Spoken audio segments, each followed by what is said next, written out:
অসম মেঘালয়ৰ উত্তেজনাক লৈ প্ৰতিক্ৰিয়া প্ৰকাশ কৰিছে বিধায়ক ভৱেশ কলিতাই। এই ঘটনাৰ শীঘ্ৰেই উপশম হওক, অনাহকত দুয়োখন চুবুৰীয়া ৰাজ্যৰ লগত সংঘাত হ'ব নালাগে।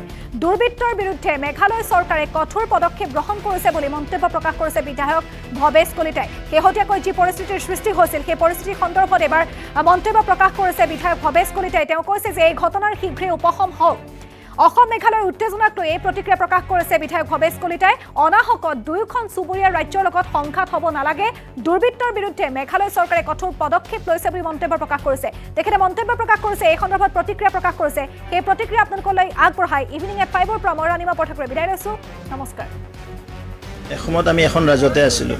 মই ভাবোঁ দুয়োটা ইতিমধ্যে দুয়োখন চৰকাৰৰ তৰফৰ পৰা বিবৃতি দিয়া হৈছে। মাননীয় মন্ত্ৰীসকলে তাত গৈ আলোচনা বিলোচনা কৰিছে। ইয়াৰ উপশম হওক, কাৰণ আমি মেঘালয়ৰ লগত সুন্দৰভাৱে থাকিব লাগে। মেঘালয়েও এই কথাটো বুজি পাব লাগে। অনাহকত আমাৰ চুবুৰীয়া ৰাজ্যৰ মাজত এনেকুৱা অপ্ৰীতিকৰ পৰিস্থিতি যেন সৃষ্টি নহয়। এই ক্ষেত্ৰত সজাগ দৃষ্টিৰে আগবাঢ়িলে মই ভাবোঁ এইটো সমস্যাৰ সমাধান। মন্ত্ৰী গোটৰ বৈঠক হৈছিলে, তাৰ পিছতো আজি অসমৰ গাড়ী প্ৰৱেশ কৰিব। এছাম দুৰ্বৃত্ত আছে আৰু ইতিমধ্যে মেঘালয় চৰকাৰেও কৈছে যে আমি পূৰা ষ্টেপ ল'ম।